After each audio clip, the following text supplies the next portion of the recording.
का। जय बिहार, जय हिंद।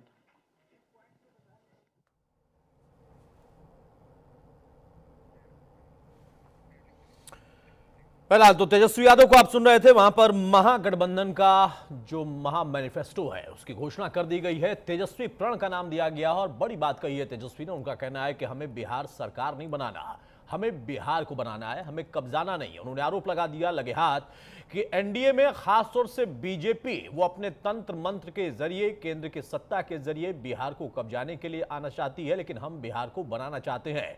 लेकिन अंदाज कुछ बदला हुआ दिखाई दिया। तेजस्वी ने कहा कि बड़ी विनम्रता से मैं आग्रह करना चाहता हूं उन अधिकारियों से भी जिनकी ड्यूटी यहां पर लगाई गई है, उन कंपनीज से भी जिनको डिप्लॉय किया गया है। पहली बार 1500 से ज्यादा कंपनी यहां पर डिप्लॉय की गई हैं। उसके साथ साथ जो अधिकारी यहां पर रहेंगे वो संविधान की शपथ लेकर आए हैं, वो हर हाल में उसका ख्याल जरूर रखें। अब इसका कितना असर पड़ेगा? मैनिफेस्टो तो आ गया, उन्होंने आरोप भी लगा दिया कि एनडीए का मैनिफेस्टो भी अभी तक नहीं आया है। हमारे साथ सबसे पहले रितेश पांडे जो कि नेता जनसुराज पार्टी के हैं, वो जुड़े हैं, करगहर सीट से प्रत्याशी भी हैं। बहुत स्वागत है रितेश आपका।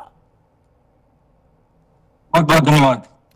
रितेश भाई, शुरुआत में आपसे कर रहा हूं, जो आज छठ का दिन संपन्न हुआ है, छठ पूजा संपन्न हुई है, उसका आशीर्वाद मिलना तय मान रहे हैं अपने लिए, अपनी पार्टी के लिए, या महागठबंधन ने अभी प्रण ले लिया है? तेजस्वी प्रण उन्होंने ले लिया, वो कह रहे हैं कि हम ही सरकार बनाएंगे क्योंकि हमें बिहार बनाना है। देखिए, अभी अमृत तेजस्वी जी का पूरा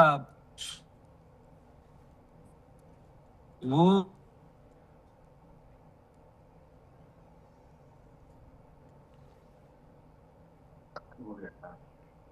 बोलिए बोलिए रितेश भाई, आपकी आवाज आ रही है, बोलिए।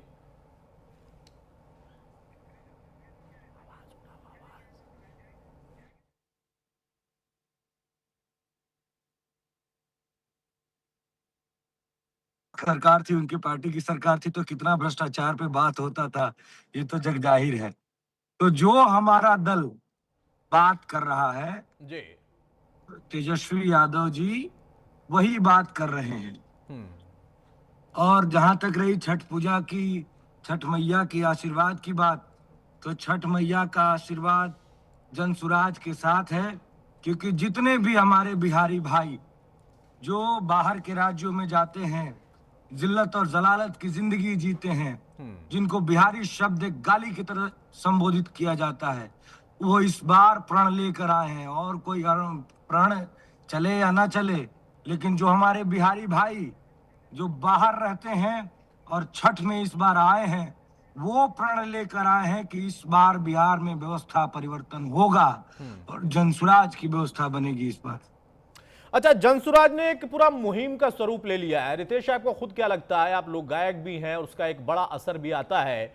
मैं कुछ गीत भी आपसे जरूर गवाऊंगा, ऐसे नहीं छोड़ूंगा आपको, लेकिन उसके पहले जब आप लोग अपनी सीट पर जा रहे हैं, अलग अलग जगहों पर जनसुराज पार्टी जा रही है, आपकी दो अलग अलग पार्टियों से बड़ा जो कट टू कट फाइट है, क्योंकि वो पुरानी पार्टियां, दिग्गज दिग्गज नेता उनके नेता हैं, वहां पर कैसे अपने आप को स्टैब्लिश कर पा रहे हैं? सिर्फ प्रशांत किशोर के जरिए या कुछ और भी है? मुद्दे हैं, वादे हैं, बातें देखिए, हैं? बिल्कुल बिल्कुल मुद्दे हैं, बिल्कुल मुद्दे पर ये चुनाव हो रहा है। इससे पहले बिहार का चुनाव जात पे होता था, जात पात पे चुनाव होता था। ये नेता ठेकेदारी करते थे नेता लोग कि भाई आपको ले लो, उस पासपोर्ट उसको ले लो। लेकिन कई दशकों बाद पहली बार बिहार में इस बार मुद्दे पर चुनाव हो रहा है। पलायन पर बात हो रहा है, रोजगार पर बात हो रहा है, अशिक्षा पर बात हो रहा है, गरीबी पर बात हो रहा है, कई दशकों बाद। बिकॉज ऑफ जनसुराज जैसा ऑप्शन है लोगों के पास। जब लोगों के पास ऑप्शन रहता है, जब ऑप्शन नहीं रहता है, तो आदमी दो अगर कमरे हैं, ये दोनों गंदे हैं, तो आदमी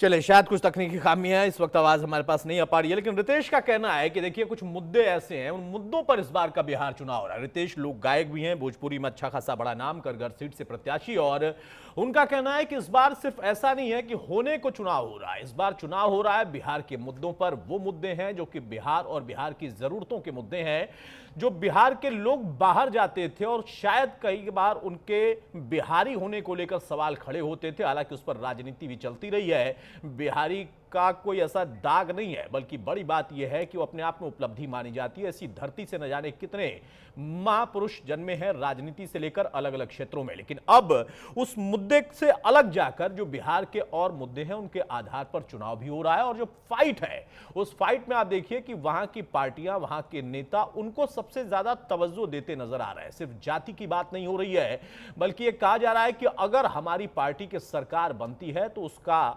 फोकस ये होगा, विजन ये होगा। सर जुड़ गए, रितेश अपनी बात भी आप कंप्लीट करिए। हाँ, हम ये कह रहे थे कि पिछले कई दशकों के बाद इस बार मुद्दे पर चुनाव हो रहा है। लोग गरीबी और शिक्षा और पलायन की बात तो कर रहे हैं।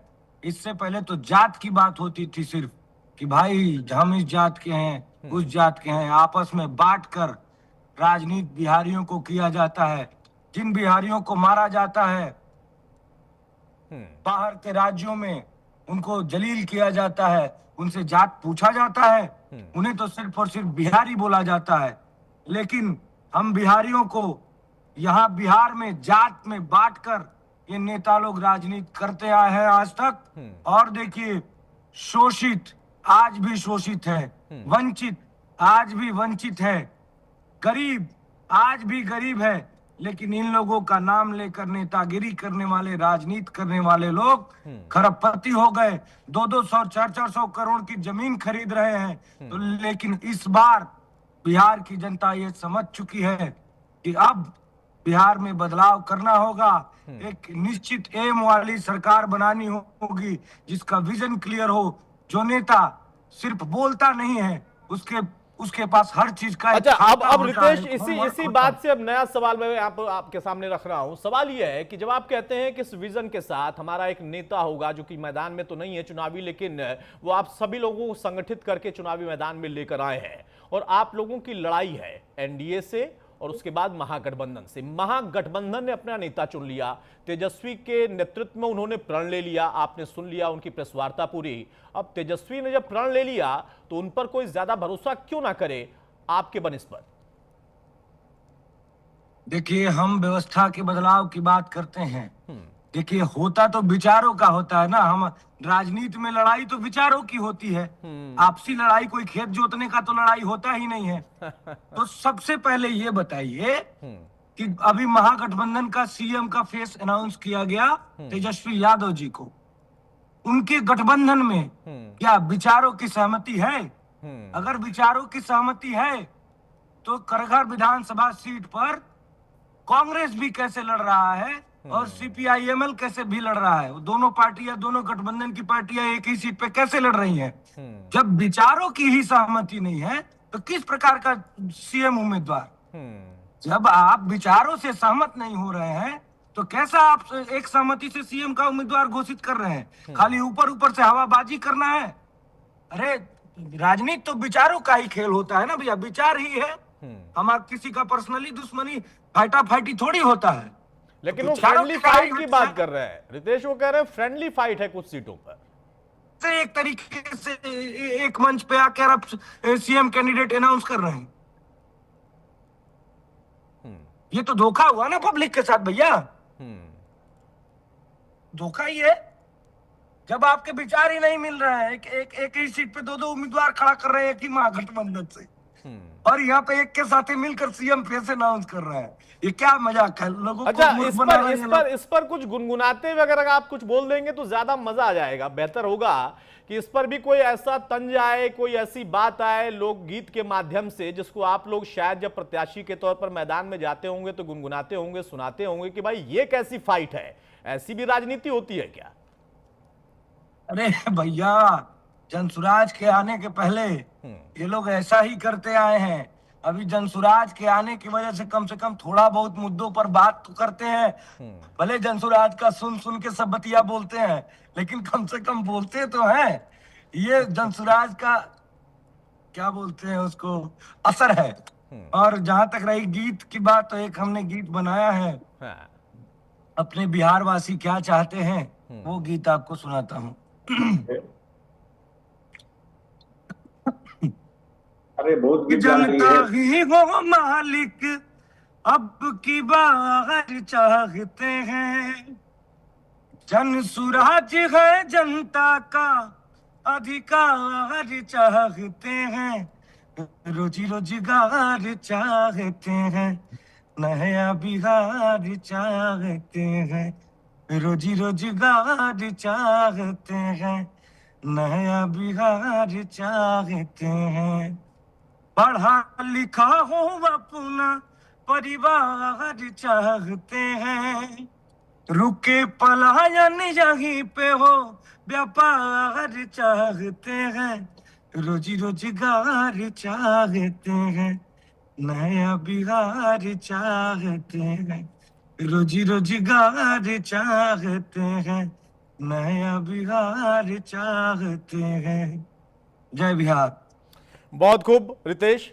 अब बात दूसरे वाले दल की, जो कि एक एनडीए गठबंधन है, बहुत मजबूत है, ताकत है, उनका आप लोग भी आरोप लगाते रहे हैं और आपके नेता, उनके प्रमुख नेता के लंबे समय तक सहयोगी रहे हैं।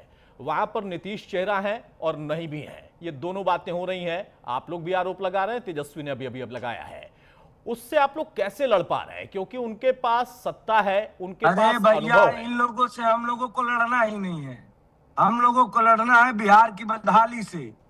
जो ये अभी नेताजी इससे पहले आए थे कि हम ये करेंगे वो करेंगे, जो प्रण बोल रहे थे कि हमने ये प्रण लिया है, ये करने का, पलायन रोकने का, तो मैं उनके जानकारी के लिए बता दूं कि आज से 35 से 40 साल पहले भी बिहार पर कैपिटा इनकम के अनुसार सबसे गरीब राज्य था और आज भी सबसे गरीब राज्य है। आज से 35 से 40 साल पहले भी पढ़ाई लिखाई, शिक्षा, दीक्षा, साक्षरता दर में बिहार सबसे नीचे था और आज भी सबसे नीचे है।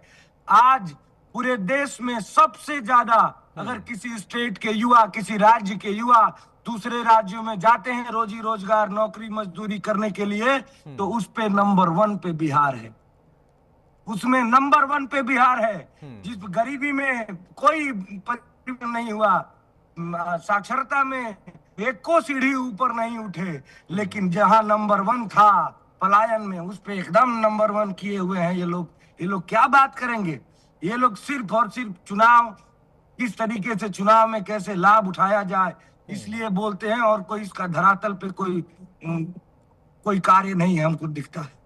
अच्छा, 2 आखिरी सवाल रितेश। हम लोगों का, जहां तक आपने जो सवाल पूछा, लड़ाई वाली बात, हम लोगों की लड़ाई किसी से नहीं है। हम लोगों की लड़ाई बिहार के गरीबी, बिहार के बदहाली, बिहार के अशिक्षा से है।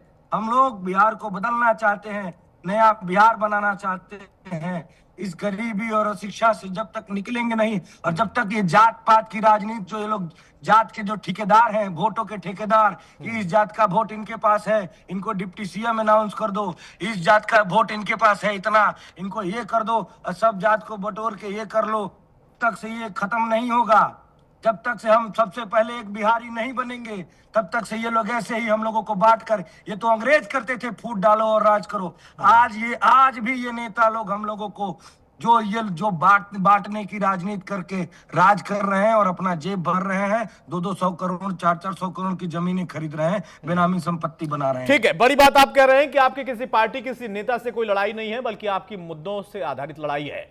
अब यहां पर जनसुराज पार्टी की बड़ी भूमिका, और कितनी बड़ी भूमिका रितेश खुद देखते हैं जब चुनाव संपन्न होगा उसके बाद नतीजों के दौरान। अरे सर, हम लोग भी बैठे हुए हैं। अब देखिए भैया, हमको आदेश दीजिए, आप लोग सर लोगों से आ गए बाकी मेहमान भी आपको सुनने कह रहे हैं, मैं समझ पा रहा हूँ। आखिरी सवाल है रितेश भाई, और जल्दी से अपनी बात रख लीजिए। सर लोगों को मौका दिया जाए प्लीज। और मैं जो आपने सवाल पूछा उसका उत्तर देकर मैं ये लीव करता हूं।